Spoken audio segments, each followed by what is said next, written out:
Fala pessoal, vamos começar nossos estudos de América Latina no século XX.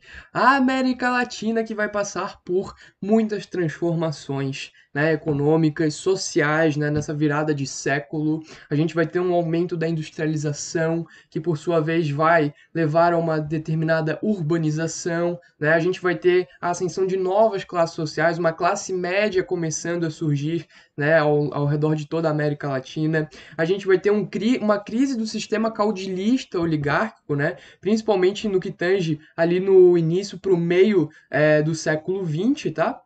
E a gente vai ter, então, né, a consolidação de regimes populistas, né, com a crise de 29, que vai abalar as frágeis economias da América Latina e levar, então, né, esse continente para um novo período de sua história no século XX.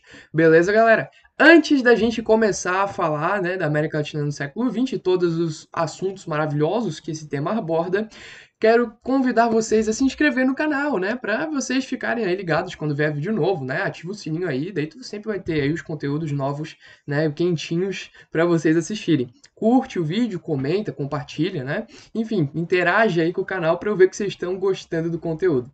Beleza? Vamos começar então, né? O primeiro conteúdo que a gente estuda de América Latina no século XX já é um conteúdo bombástico. É a Revolução Mexicana. Né? É um conteúdo que praticamente ninguém, né, na vida tá ligado. Né? Mas a Revolução Mexicana ela vai acontecer aí na segunda década, né, do século XX. Vai acontecer de 1910 a 1920. E vai ser então uma revolução contra o que estava ali no México. O que estava no México? Aquele caudilismo que a gente viu, né, lá no vídeo de América Latina do século XIX. Né, a gente tinha no México o Porfiriato, né, que era uma ditadura de um carinha chamado Porfírio Dias. O Porfírio Dias que estava desde 1877 no poder, né, ele que deu um golpe militar lá em 1877, formou então por décadas uma ditadura excludente, uma ditadura concentradora, né, das riquezas do México, uma ditadura exploradora, né, explorando as classes sociais, né, e ele que abriu o México para o capital britânico, para o capital estadunidense, né, abrindo então o México para os interesses internacionais.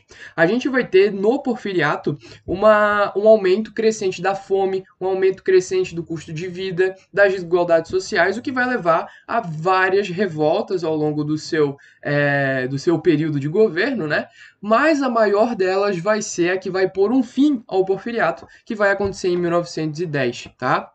O que vai acontecer, né? A gente vai ter o início de rebeliões populares contra toda a exploração, contra o porfiriato e tudo que ele representa, contra a fome, contra a miséria, tá? E aí o Porfírio, ele vai acabar renunciando em 1911, tá? E vai assumir um carinha chamado Francisco Madero, né? O Madero, ele era um cara que ele não gostava do Porfírio, tá? Mas ele também era um cara mais de centro, digamos assim. Ele era um cara que ele não queria grandes reformas sociais, ele não queria reforma agrária, né? Ele não queria avanços tão progressistas. Ele queria apenas fazer uma reforma democrática, né? Possibilitar o voto, mas deu, era isso, né? E aí continuar com um conservadorismo caudilista que a gente conhece que tem na América Latina, tá? O que vai acontecer? A gente vai ter aí a formação de um plano Ayala, né? O que foi o plano Ayala? Era um plano para tentar derrubar o Francisco Madero, que por mais que tenha assumido o poder após, né, esse ditador desgraçado ter saído, mas ele não está fazendo as coisas que o povo quer. Então a gente vai ter a liderança de Emiliano Zapata, né, um dos grandes líderes da Revolução Mexicana, vai então mobilizar os mexicanos pobres, principalmente o Exército Libertador do Sul, para tentar derrubar então o Francisco Madero e aí fazer uma reforma agrária, né? No México e prover aí melhores condições de vida para a população mais pobre, tá? Para evitar o plano Ayala, a gente vai ter um golpe de direita em cima do Francisco Madero, que não era um cara de esquerda, tá, gente? Então a gente vai ter aí, né, a queda do Madero, ele vai ser assassinado, inclusive, tá? E aí quem vai assumir vai ser um carinha chamado Victoriano Huerta, né, que vai ficar aí até 1914. O que vai acontecer com o Huerta? Vai cair cedo, né? Vai ficar de 1913 a 1914, ele que vai ser então derrubado por um levante popular. Esse levante popular que derrubou o Huerta, ele foi conduzido por três pessoas principais, é interessante que você saiba. O Emiliano Zapata, que era um dos grandes líderes no Sul, tá? E aí, cara, o que vai acontecer? a gente vai ter um carinha chamado Pancho Villa, que é um carinha do norte, que ele é um grande líder popular e ele que está liderando o Exército Popular do Norte, tá? Mas além do Pancho Villa e do Zapata, tá crescendo na sociedade mexicana um cara chamado Venustiano Carranza, tá? O que que é a do Carranza? O Carranza que ele era o governador de uma, enfim, de um estado do México, né, chamado Coahuila, e ele estava crescendo muito sua popularidade. E o Carranza ele vai então agregar muitos seguidores, tá? O que que vai acontecer? A gente vai ter então o Huerta sendo derrubado pelo Levante Popular dirigido por Pancho Villa, Emiliano Zapata e Venustiano Carranza, tá? E aí o que que vai acontecer? O governo que foi derrubado, né, o governo do Huerta, ele vai formar a Convenção de Águas Calientes, né, que vai ser um governo paralelo que não é reconhecido pelos que tomaram o poder, tá? Mas ele então vai eleger presidentes interinos, né, como se fosse o que aconteceu lá mais para frente, né, depois lá de 1940, 50 por aí, lá na China, quando a gente tem a galera do Kuomintang indo para Taiwan, né? E eles então formam um governo próprio. A mesma coisa acontece no México. É como se a gente tivesse eles não legitimando, né, a tomada de poder por Pancho Villa, Emiliano Zapata e o Carranza, tá, galera?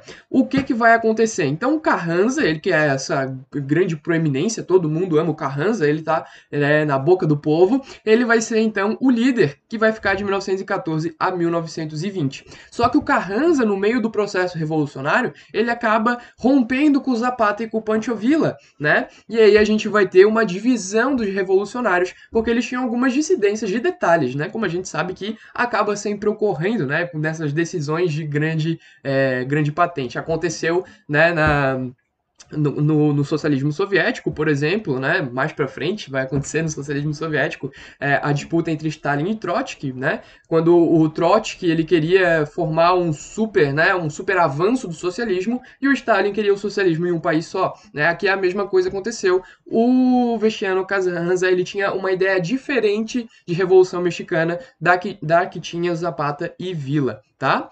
E aí a gente vai ter o Carranza fazendo as suas reformas, é claro, né? Ele que derruba o Huerta exatamente para isso, para a revolução não ficar nas mãos de grandes poderosos da elite, né? Então ele vai aí dar direitos trabalhistas, vai fazer uma constituição um tanto quanto popular, tá? E aí a gente vai ter o prosseguimento, tá, galera? O que que vai acontecer? As tropas, um detalhe interessante, né? O Pancho Villa, que ele formava esse exército popular do norte, ele vai chegar a invadir os Estados Unidos. Olha só que doideira, né? Ele vai entrar em território dos Estados Unidos, os Estados Unidos vai ficar, que é isso, maluco? Não, resolve as coisas aí no teu país, não vem com esses latinos pra cá, não. E aí a gente vai ter uma tensãozinha aí entre o Pancho Villa e os governantes dos Estados Unidos, tá? Outra coisa, tá? A Constituição do Venustiano Carranza, ela vai controlar a educação, o que algumas pessoas criticavam, tá? E também vai reduzir os privilégios da igreja. Quando sai o Venustiano Carranza, a gente vai ter o avanço aí de outros governos, tá? Alguns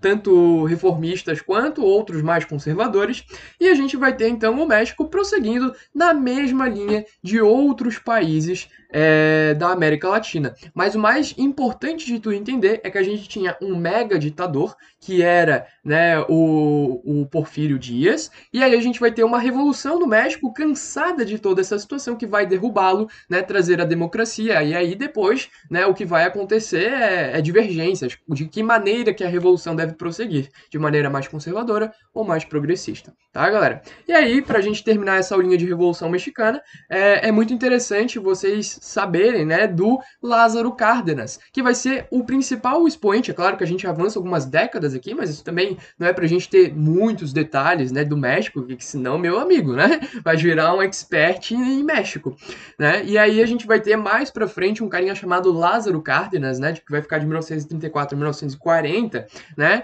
que ele era o símbolo do populismo mexicano. Ele que vai ser o comandante aí do México no meio, né, desse entre guerras, onde o liberalismo está em baixa, crise de 29 e tudo mais. Nem os Estados Unidos mais praticam liberalismo, Estados Unidos vivendo o New Deal do Roosevelt, né? E a gente vai ter no México a influência do Lázaro Cárdenas com políticas de intervenção econômica, né, por parte do Estado. E a gente vai ter então, né, esse populismo onde até ele vai nacionalizar o petróleo mexicano.